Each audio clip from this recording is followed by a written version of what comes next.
എടാ എനിക്കൊന്ന് റീചാർജ് ചെയ്യാൻ 100 രൂപ ഉണ്ടോടാ? എന്റെ ഉണ്ടടാ, ഞാൻ തരാം. ആടാ വന്നടാ. എടാ നമുക്കൊരു ചായ കുടി. നിന്റെ കയ്യിലുള്ള പൈസ ഇപ്പൊ പോയില്ലേ? നീ എനിക്കൊരു 50 രൂപ തരാം. നീ തന്നായിരുന്നല്ലേ. ചില തെണ്ടികളെ പൈസ മേടിച്ച തരത്തോ. ശരിയാ, ചില തെണ്ടികൾ അങ്ങനെ. ഇതുപോലെ ഒരു ദിവസം ഒരുത്ത പൈസ മേടിച്ചു. കൂട്ടുകാരനായോണ്ട് ഞാൻ ഇതുവരെ ചോദിച്ചില്ല, ഇതുവരെ ഒന്നും തന്നിട്ടുമില്ല.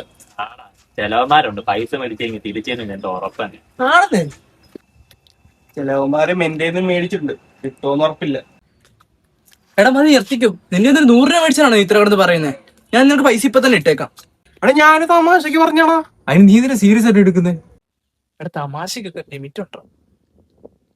എടാ പോലടാ, നിക്കടാ. രാമൻ പോട്ടറ, വേറെ പണിയില്ല. പിന്നെ നമ്മളില്ലാത്ത കാര്യമൊന്നുമല്ലല്ലോ പറഞ്ഞേ. ഞാൻ സംസാരിച്ചിട്ട് വരാം. നീ എന്തിനില്ല സീരിയസ് ആയിട്ട് എടുക്കുന്നേ? നിനക്ക് അവന്റെ സ്വഭാവം അറിയാലോ. അവന്റെ സ്വഭാവം എനിക്കറിയാടാ, നിന്റെ സ്വഭാവം എനിക്കറിയാം.